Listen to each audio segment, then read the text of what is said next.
Muito bom dia, boa tarde ou boa noite, dependendo do horário que você estiver nos assistindo. Sejam todos muito bem-vindos a mais uma aula de Direito do Trabalho. Para quem ainda não me conhece, está me assistindo pela primeira vez, muito prazer. Meu nome é Bruna de Sá, eu sou especialista em Direito do Trabalho e Processo do Trabalho pelo IPOC e pelo FG. E eu queria dizer que é uma honra, um prazer enorme estar aqui com vocês. Agradeço também ao IGD, Instituto Goiano de Direito, que tem essa missão tão bacana de levar a educação às pessoas, respeitando as suas individualidades. Afinal, cada pessoa é única, não é mesmo? O tema da aula de hoje, pessoal, é remuneração.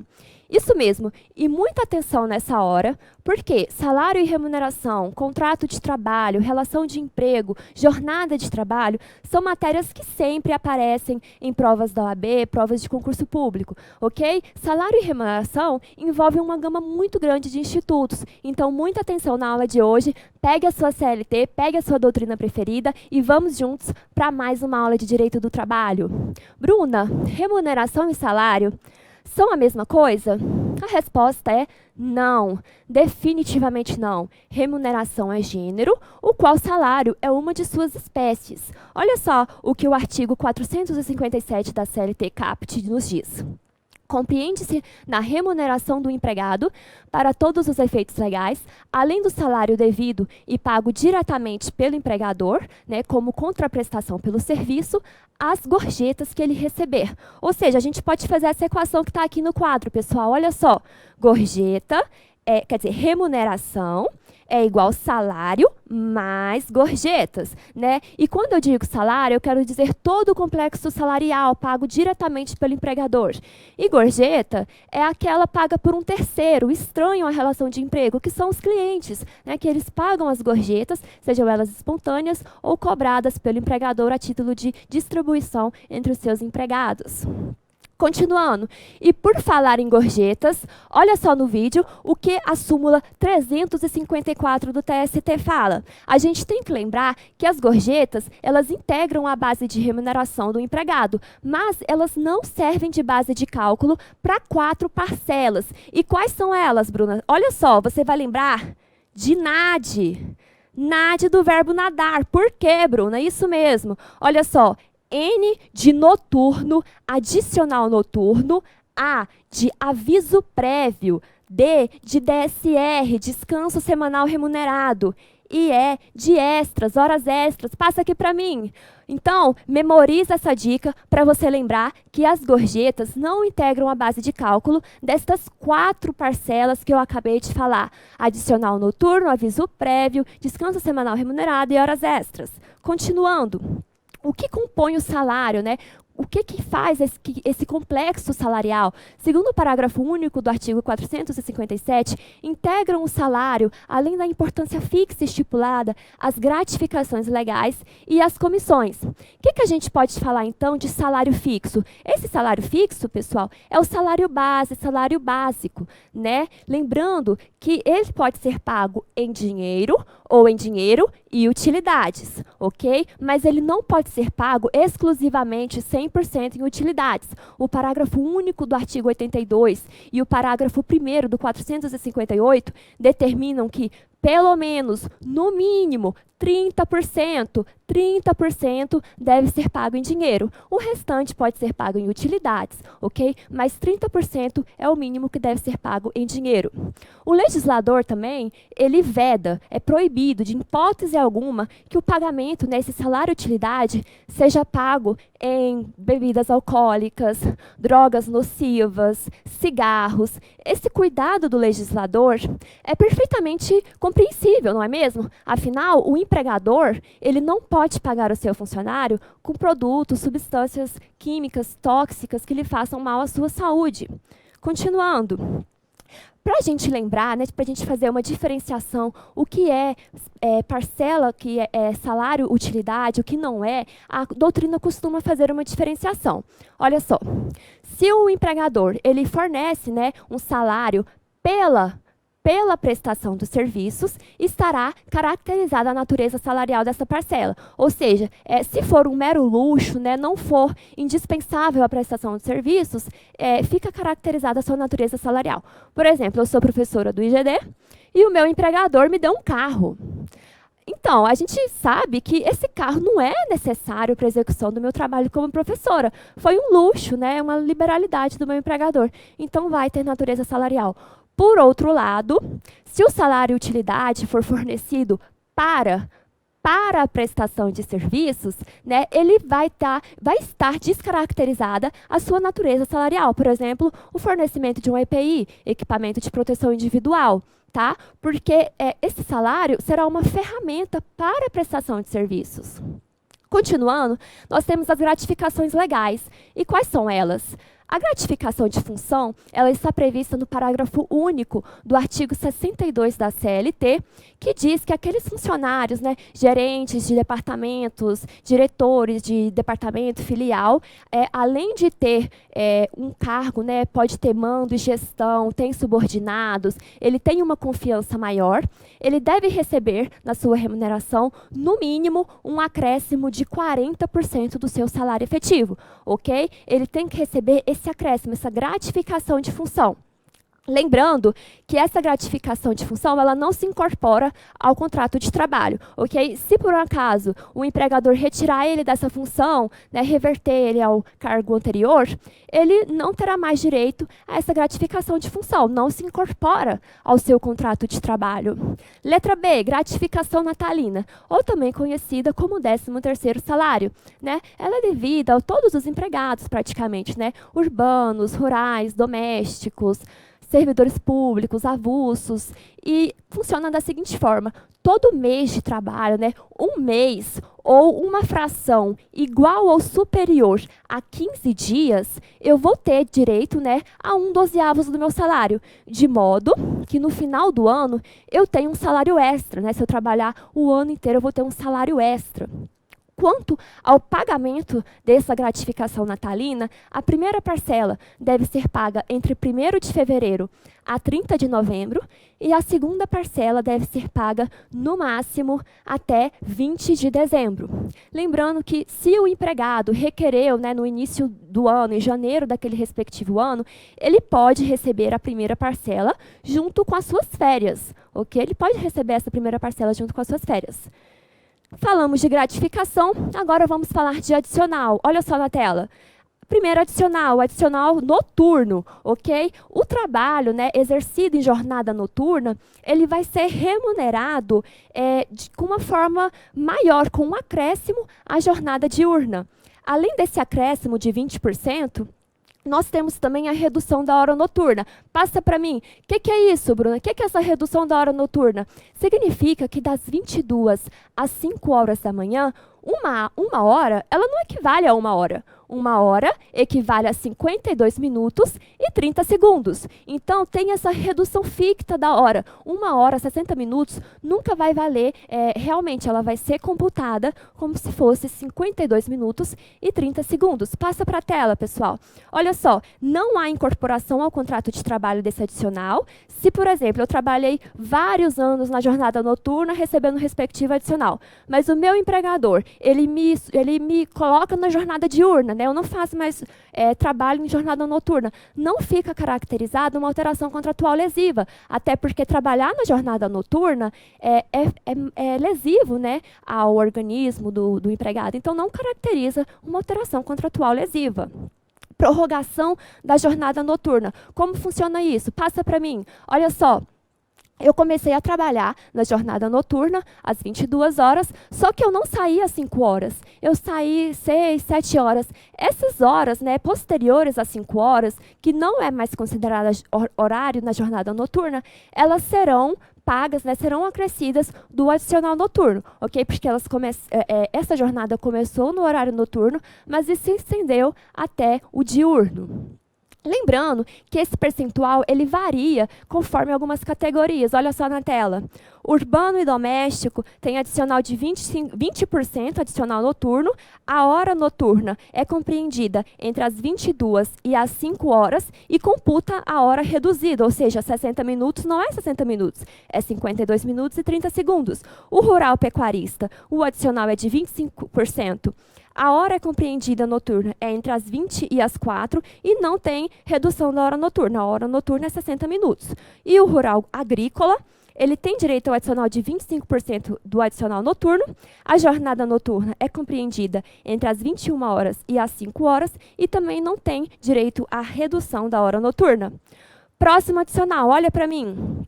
Pessoal, quando o empregado ele labora além da jornada legal ou contratual, qual que é a jornada legal, Bruna? Aquela de 8 horas diárias, podendo ser acrescida por mais 2, limitadas a 44 horas semanais, ou mesmo o intervalo entre a jornada não concedido, o interjornada não concedido, ou o tempo à disposição previsto no artigo 4º da CLT, né, quando caracteriza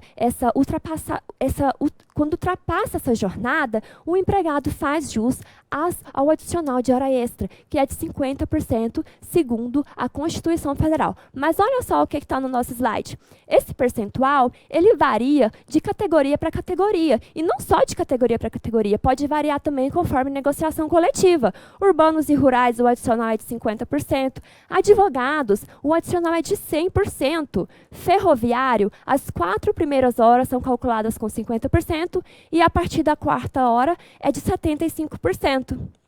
Ok? Passa para mim, olha só, o próximo é o adicional de insalubridade. Isso mesmo, o adicional de insalubridade, ele é devido àqueles empregados que exercem suas atividades expostos a agente físico, a agente químico, a agente biológico, né, que vai causar mal à sua saúde. Nestes casos, o empregador deve pagar ao seu funcionário, né, com base no salário mínimo, adicional de 10% em grau mínimo, 20% grau médio, 40% grau máximo, calculados sobre o valor do salário mínimo, ok? Não vamos esquecer. Lembrando, pessoal, olha só, que é vedado, proibido o trabalho do menor de 18 anos em locais insalubres, tá bom? A Constituição Federal proíbe o trabalho de menores de 18 anos em local insalubre. Lembrando que, se essa insalubridade ela foi eliminada pelo uso de equipamento de proteção individual ou coletivo, por exemplo, eu trabalho num local e me forneceram um EPI que eliminou totalmente a insalubridade, né? Um ruído, né? Eu coloquei um EPI e acabou essa insalubridade, ok? Nestes casos, o empregado perde o direito ao respectivo adicional. Se houve a eliminação do agente insalubre, ele perde esse direito. Próximo adicional, olha só, pessoal, no nosso slide, é o adicional de periculosidade. Esse adicional, ele é devido se o empregado ele for exposto a 6 situações. E quais são elas? Explosivos, inflamáveis, radiação ionizante, eletricidade, motociclistas e pessoas que trabalham com segurança particular ou patrimonial. Passa para mim. Só que a base de cálculo desse adicional de periculosidade é diferente. Ele não é pago sobre o salário mínimo igual o adicional de insalubridade. O adicional de periculosidade é pago à base de 30% sobre o salário efetivo do empregado, ok? É diferente essa forma de cálculo. Outra questão, passa para a tela. Também é vedado o trabalho aos menores de 18 anos em ambiente insalubre, lembrando que o trabalho com exposição a agentes periculosos, ainda que de forma intermitente, é devido o adicional de periculosidade. Passa para mim, olha só. Por outro lado, se a exposição for eventual ou se habitual por tempo extremamente reduzido, tá? Tem súmula do TST falando que não é devido o pagamento desse adicional de periculosidade. Por fim, o próximo adicional de transferência. O adicional de transferência, ele é devido se for preenchidos alguns requisitos. Quais são esses requisitos? Olha só para a tela, pessoal. A transferência tem que ser provisória, tá? A transferência tem que ser provisória. Tem que acarretar necessariamente mudança de domicílio. Ele tem que mudar de domicílio. E, por fim, tem que ser a transferência por uma real necessidade de serviço. Passa para mim. Olha só, se estiver caracterizado, né, esses requisitos, o empregado fará jus a um adicional de 25%, que é o adicional de transferência. Lembrando que se essa transferência se tornar definitiva, o empregado, ele perde o direito a esse adicional. Por exemplo, eu tenho um determinado empregado e eu transferi ele provisoriamente. Só que acabou que ele gostou daquela cidade, né? Ele constituiu uma família, arrumou uma mulher, se casou e decidiu que vai morar lá. Essa transferência, vocês concordam que ela não é mais provisória? Ele vai se mudar para lá, então a transferência passa a ser definitiva e ele perde o direito a esse adicional de transferência de 25%. Antigamente, pessoal, tinha muita controvérsia a respeito das pessoas que exerciam cargo de confiança, né, que a gente já falou na gratificação de função. Afinal, essas pessoas, né, que já tinham esse cargo de confiança, já tinham essa possibilidade no contrato, elas poderiam receber esse adicional de transferência de 25%? Acontece que a jurisprudência do Tribunal Superior do Trabalho, ela pacificou esse entendimento ao editar a OJ, Orientação Jurisprudencial 113, tá bom? Então, o empregado, né, que mesmo exercendo o cargo de confiança, for transferido provisoriamente e preencher esses 3 requisitos que eu coloquei para você aqui na tela, ele também vai fazer jus ao adicional de transferência de 25%. Falamos de gratificações adicionais, vamos falar agora de comissões. Olha só a tela, pessoal. Comissão é uma modalidade de contraprestação variável, condicionada ao serviço realizado ou à produção alcançada pelo trabalhador. Olha só, deixa eu explicar uma coisinha para vocês. Passa aqui para mim. Essas comissões, elas são pagas a determinados tipos de empregados, como, por exemplo, vendedores, viajantes, pracistas. E pode acontecer da seguinte forma essa remuneração. Se o empregado ele recebe as comissões integralmente à base de comissões, se ele recebe a remuneração integralmente à base de comissões, ele é chamado de comissionista puro. Por outro lado, se esse empregado ele recebe uma parcela fixa e uma parcela variável, né, à base de comissões, ele é chamado de comissionista misto. Lembrando, pessoal, que é garantido a esses empregados receber, no mínimo, pelo menos um salário mínimo, tá? Então, aquele funcionário que aquele mês não vendeu muito bem, né, não vai receber muitas comissões, ainda assim é devido que ele receba pelo menos um salário mínimo do seu empregador, sendo vedado, tá, qualquer desconto no mês subsequente a título de compensação, ok? Isso é vedado pelo artigo 78 da CLT. Agora a gente vai falar de componentes não salariais. A gente falou de, basicamente, os mais importantes, né, componentes salariais que fazem parte do complexo salarial. E vamos falar agora dos componentes não salariais. Segundo o parágrafo 2º do artigo 457, as importâncias, ainda que habituais, pagas a título de ajuda de custo, auxílio alimentação, vedado seu pagamento em dinheiro, as diárias para viagem, os prêmios e os abonos não integram a remuneração do empregado, não se incorporam ao contrato de trabalho e não constituem base de incidência para encargos, para qualquer encargo trabalhista ou previdenciário. Olha só a tela, pessoal. Ajuda de custo. O que a gente pode falar da ajuda de custo? Ela destina-se a indenizar as despesas efetuadas pelo empregado em virtude de sua transferência. Olha só para mim, pessoal. A gente já tinha falado anteriormente que o empregado que é transferido provisoriamente deve receber um adicional de 25%. E o que fala o artigo 470 da CLT? Vamos olhar na tela. As despesas resultantes da transferência correrão por conta do empregador. Ou seja, olha só para mim, as despesas decorrentes dessa transferência correrão por conta do empregador, ok? Próximo, diárias para viagens. Olha só na tela, pessoal. São valores pagos habitualmente ao empregado para cobrir despesas necessárias, tais como alimentação, transporte, hotéis, alojamentos, entre outros, para a realização de serviços externos. Olha só para mim. Quando a pessoa, né, viaja, às vezes ela tem alguns gastos, né, com alimentação, transporte, hospedagem. Segundo a nova regra da CLT, né, o legislador ele retirou a natureza salarial dessas parcelas, tudo bem? Então, não integram mais a remuneração do empregado para qualquer encargo trabalhista ou previdenciário. Prêmio. Olha só na tela, pessoal. Consideram-se prêmios as liberalidades concedidas pelo empregador em forma de bens, serviços ou valor em dinheiro, a empregado ou a grupo de empregados, em razão de um desempenho superior ao ordinariamente esperado no exercício de suas atividades. Olha só para mim, pessoal. Então, prêmio é uma parcela, né, paga diretamente pelo empregador, com o objetivo de retribuir ou mesmo estimular a produção individual de um empregado ou mesmo a produção coletiva de um setor, né, na sua empresa ou de toda a empresa, por exemplo.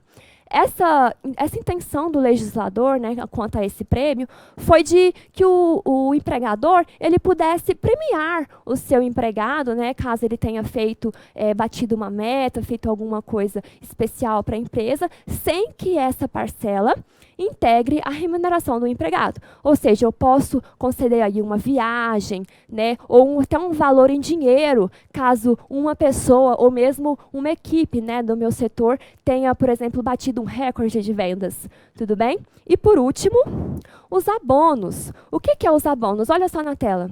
É uma verba paga pelo empregador que decorre de um ato de liberalidade, né, sem que exista um motivo determinante específico para tal acréscimo. Em muitos casos, pode ser um adiantamento salarial ou servir de compensação ao reajuste salarial, não concedido ou somente para complementá-lo, quando insuficiente. Ou pode ser também, né, esse adiantamento salarial. Passando para mim agora, pessoal, a gente está encerrando. E agora, para a gente memorizar tudo que a gente estudou, vamos recapitular as matérias, tá? Eu quero que você guarde tudo que a gente estudou aqui. Olha só, recapitulando. A gente aprendeu que remuneração é diferente de salário, né? A gente entendeu que remuneração é gênero, do qual salário é uma de suas espécies, né? E a gente também estudou que remuneração é o somatório, né, o somatório do salário, que é a contraprestação paga diretamente pelo empregador, mais as gorjetas, que é aquela paga pelos terceiros, que são os clientes. Passando para mim. A gente estudou também os componentes salariais, que envolvem, né, esse complexo salarial, integram ao salário para todos os fins, né? Nós temos aí o salário fixo, né, o salário base, que tem que ser, no mínimo, 30% em dinheiro. O resto pode ser em utilidades. E não pode ser pago com produtos, né, químicos, como, por exemplo, bebidas alcoólicas, drogas nocivas ou cigarros. A gente viu também as gratificações, né, as gratificações legais. Nós temos aí a gratificação de função de, no mínimo, 40% aos empregados que exercem cargo de confiança, né, que têm uma responsabilidade a mais. Nós vimos também os adicionais, adicional noturno, adicional de hora extra, adicional de insalubridade, adicional de periculosidade e o adicional de transferência provisória de, no mínimo, 25%. Por último, a gente viu as comissões, né, que pode ser o comissionista misto, né, que recebe uma parcela fixa, mais uma parcela variável à base de comissões, e um comissionista puro, que recebe integralmente à base de comissões. Também vimos os componentes não salariais. E quais são eles? Segundo o parágrafo 2º, né, do artigo 457 da CLT, ajuda de custo, auxílio alimentação, diárias de viagem, prêmios e abonos não integram mais o salário do empregado, não se incorporam ao contrato de trabalho e não constituem base de incidência para qualquer encargo trabalhista ou previdenciário. Tudo bem? Essa foi a nossa aula de hoje. Espero que você tenha aprendido, memorizado, e eu vejo você na próxima aula. Muito obrigada. Tchau, tchau.